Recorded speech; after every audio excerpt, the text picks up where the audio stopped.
You're listening to an archived Cabral Concept podcast.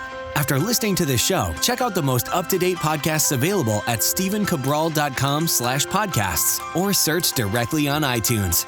And now, welcome to the Cabral Concept, where board-certified naturopath and integrative health practitioner Dr. Stephen Cabral shares how he was diagnosed at the age of 17 with a life-altering illness and given no hope for recovery. It was only after studying and traveling all over the world did he discover how to combine ancient Ayurvedic healing practices with state-of-the-art naturopathic and functional medicine to fully rebalance the body and re-energize it with life. It's time to discover how to get well, lose weight, and finally feel alive again. And now, here's your host, Dr. Stephen Cabral.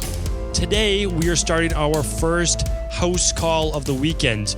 So we have a bunch of questions this weekend, and just because I got a little backlogged, which means I got more questions in than typical. So this is going back about 2 weeks, I believe, for anyone who asked these questions, and everyone's question will be answered.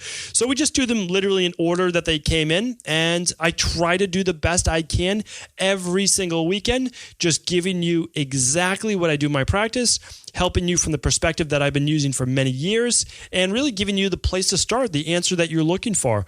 So again, 4 great questions coming up today, 4 amazing ones tomorrow, completely different. And I want to get right into it now. So let's go. So the first one is from Anonymous. We have a lot of Anonymous this weekend. And it says, thank you for spreading your wisdom. Have been longtime follower of health and nutrition pioneers like Dr. Hoffman Oz, the late Dr. Asche, currently by Dr. Lyons doing his work, and countless others. Was wondering if you're familiar with them and who inspired you. Again, thank you for all you do and for answering my questions with such compassion. My daughter is currently interviewing at many medical schools and will hopefully continue helping others as you do. Thank you very much for whoever wrote that in. It is anonymous, but we appreciate that. And of course, this is an amazing question. I love questions like this as well, where I get to talk just a little bit about who does inspire me or who inspired me and really how I just keep pushing forward. So there's certain things that happen in people's lives that seem to give them drive over other people. And for me, I don't have a lot of other drive for, like, let's say music or drive for, I don't even know, like any hobbies in general, right? This is my hobby. Everything is about health with myself. It's what I love. It's not something I have to do. It's what I love to do. And the other half of my life is my family. And I really integrate them all together because I take my girls out. I make them smoothies in the morning. I make it for myself as well. We take them out on the weekend. We go to farms. We eat at, great restaurants with really healthy organic based foods.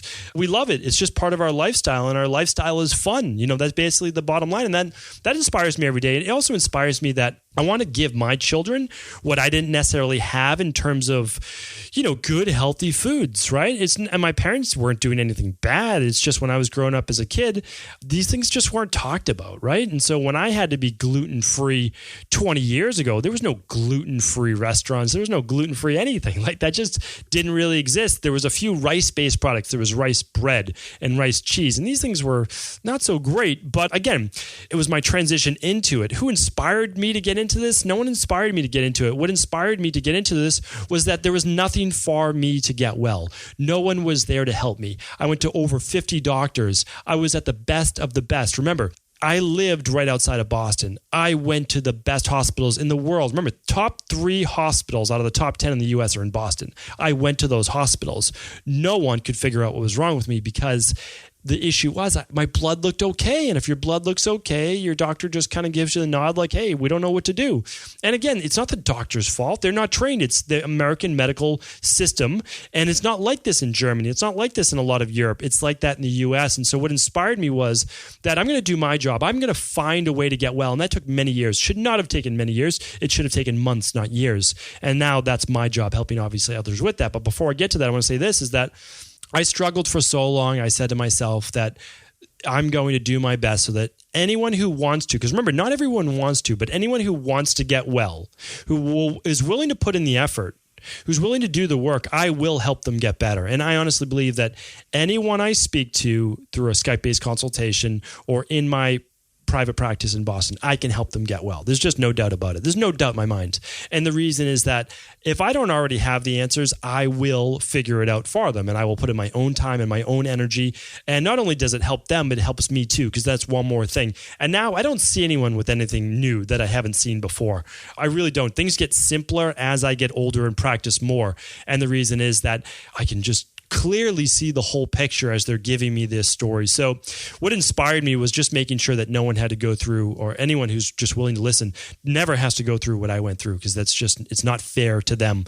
It's not fair to be told that it's all in your head when it clearly is not. So yeah, I mean, who do I study? I study everyone. I mean, that's the bottom line, right? Like, everyone has great information. And I'm just going to go on a rant for 1 minute, so I hope you'll humor me, is that, again, I read everything. I love to read, and I love health, so I read everything. And I love psychology as well, so read that as well.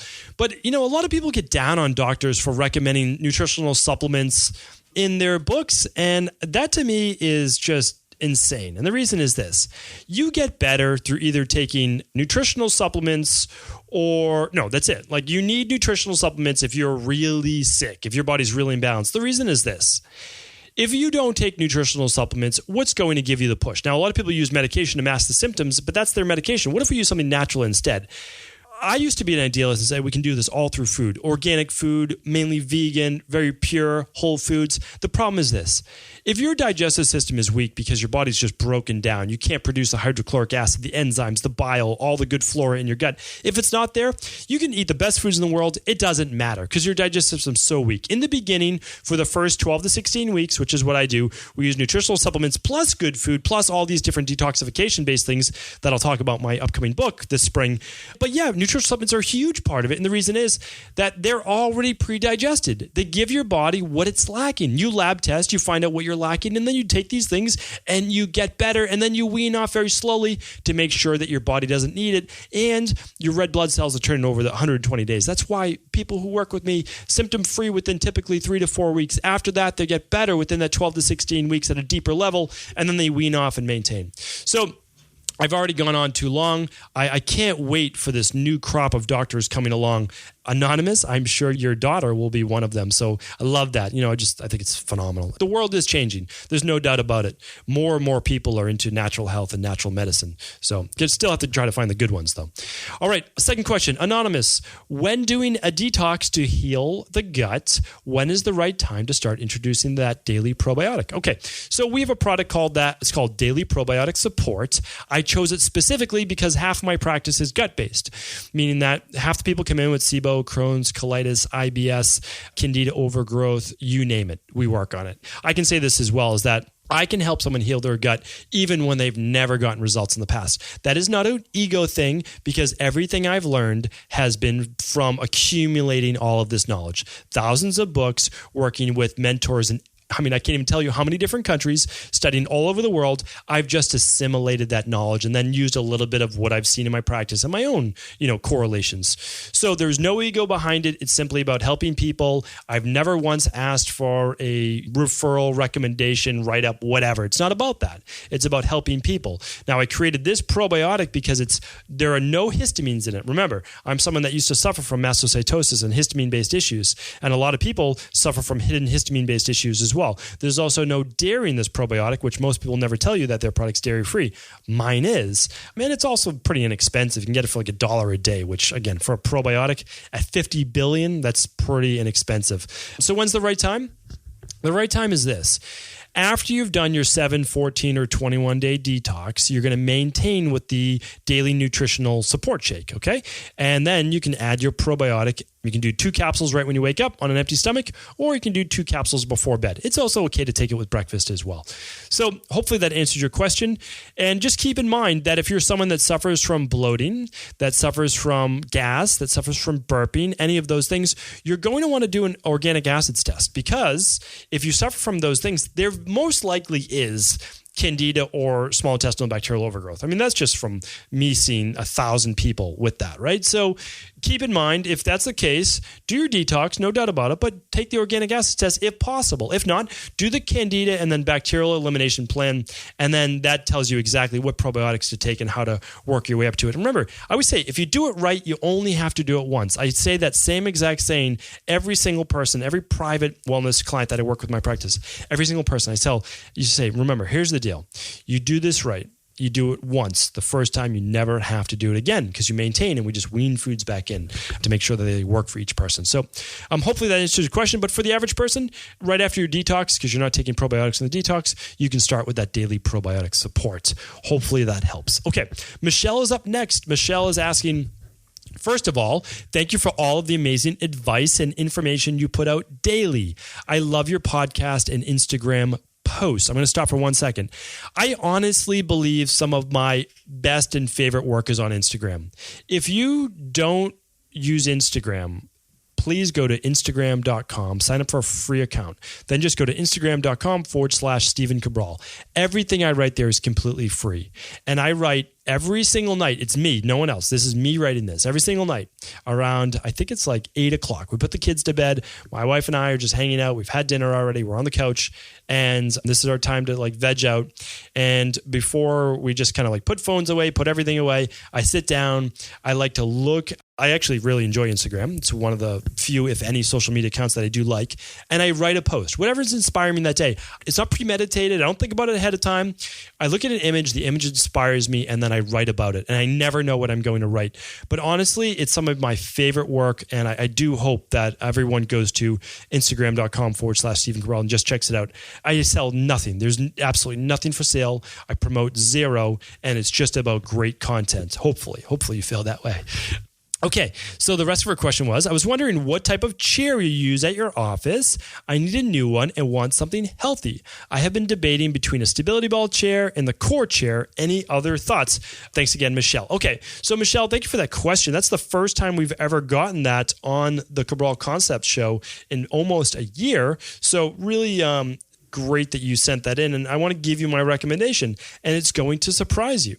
So the stability ball chair, keep in mind, is not you sitting on an actual ball. You are on a ball, but what it is, it's cradled. So it's not like you have to stabilize that much. It's almost a little gimmicky. I'm not against it, but it's a little gimmicky that you actually use the ball there. So if you're going to use a stability ball chair, literally just buy a stability ball. If you're 5'8" and below, you're going to use the 55 centimeter, or you can get a little higher one if you want. And then if you're 5'8" to 6 feet, right in between there, you're going to get the 65 centimeter. So 55 centimeter, if you're like 5'4" to 5'6", 5'7", 5'8" to 6 feet, you're going to get the 65 centimeter. And then just make sure your desk is low enough so that it's ergonomically correct. I think that's really important. However, the core chair, I appreciate you bringing this up to me because I had never heard of it. I'm looking at the core chair right now because I just searched it online. Very cool. I think I really do like it. I like it a lot. I'm thinking about buying one myself, and I don't have any stock in this company. I just think it's pretty cool. So it basically shifts side to side. Here's my big thing, because you don't have to go for a fancy chair like this, right? I actually don't even know how much it costs, but anyway, the things like this are kind of cool. Oh, it's expensive, but it very well could be worth it, right? It's just not that much money, I guess. It's like, it's $895 Canadian. So that's expensive for a chair. I don't know what that translates to US. I don't have a fancy chair in my office. I have kind of one of those high-backed ones. It's the faux leather. It's not real leather. And it has armrests, which I like as well. But here's the trick about chairs. You can use any chair you want as long as you don't use the backrest. So I know that's going to sound a little strange, but here's what I mean by it. So when I'm at my desk, I don't lean back in my chair. I sit on the first half of the chair. And what that makes me do is engage my core. My core is my lower back. It's my abdominal muscles. It's my obliques, those muscles on the side of the waist, right below those love handles. And it makes me engage my hip flexors, my psoas. So why is that important? Well, this means that you can buy a fairly inexpensive chair and you're not leaning back, because when you lean back, here's what happens. You start to round out your lower back, not great for your lower back or hamstrings. What else happens? Your hip flexors get even tighter. The other part of this is that you're disengaging your core muscles, which makes them weaker. So no matter what chair you have at your office right now, all you have to do is slide forward in it. I'm doing that right now in my own chair. I have my feet on the ground and I'm engaging my core, okay? I don't have my legs pulled under me. If you pull your feet under you, it tightens your hamstrings even more, and that's not great. So, Michelle, I know that probably wasn't the answer you're looking for. You were looking for me to give you like a fancy chair, but I'm telling you, you can just sit on a regular stability ball. We have a 65 centimeter that we have in our personal training office for clients to sit on and ourselves while we're doing the consultations for my team. And in my office, personally, I just have a regular chair, but it does have armrests because I like to be able to rest my arms. Why do I rest my arms? So that I can take the pressure off my shoulders. And I just sit forward in it so it engages my core. And every time I see myself leaning back like that, I'm like, okay, back's touching. I have to get back off a little bit. So hopefully that answers your question. If it wasn't exactly what you're looking for, I'm happy to answer that. For everyone else, the core chair that Michelle was referring to is actually, it wobbles to the right, it wobbles to the left. It doesn't have a big backrest. So it's phenomenal in that way. And it's almost like it prevents slumping. That's what it's all about, right? I'm trying to tell you, don't slump while seated. And this core chair, Michelle, it looks fantastic. I haven't got to look into it enough, but it looks pretty cool. So I do like that. And thank you for bringing that to my attention. Okay. The next question is from, again, I apologize. I'm one of the worst people at pronouncing names when I just see it on paper. But Iwa, I believe, is how you pronounce your name. And it's EWA. Again, I could be wrong. He or she writes, "Hello, Doc. Thanks for your great podcast. Today, when I listened in, you talked about when you tried it all dilemma." So basically, when you think you've tried it all, and the frustration of where to go from there. My daughter is 15, and even though we eat real and whole foods, she still struggles with her weight. I feel so bad. I want to help her, but I'm not sure how to do it best and in the healthiest way, physically and mentally. What will you suggest we try? Or which tests do you do? How is your protocol different for teens than adults? Also, are there any ways to know when you will answer this particular question? Okay, since I'm just answering your question now, the answer is no. There's no way to know when you answer the question. Please tune in daily to the Cabral Concept. I try to keep my episodes to about 12 minutes on the weekdays and about 15 to 20 minutes as I answer all of your questions on the weekends. And of course, you can just scroll through the description on the weekends and you can see if your question was answered. But remember, hopefully you're listening to all of them because this is how you get all these tips. Because again, I talk about weight loss all the time. So please, Iwa, do tune into all of the shows because true weight loss is about getting the body well. Because remember, a healthy body can't be overweight. A healthy body can't be sick. A healthy body can't have high cholesterol. A healthy body can't have high blood pressure. Can't have an autoimmune issue, and it certainly can't have psoriasis. So we have to just get your daughter healthy. And my protocols are not different for a teenager over 15 years old or so like your daughter, versus an adult. Because as long as they have hit maturation and they weigh over about 120 plus pounds, they're in an adult weight, then the dosages are going to basically be the same. And of course, it can be customized for each person. So the number one weight loss test, without a doubt, hands down, from a hormonal perspective, is the weight loss test that we have on the StephenCabral.com/store. Why is it the best? Because it literally looks at your thyroid, but not just from a TSH. It looks at TPO for antibodies. It looks at T4, T3, reverse T3.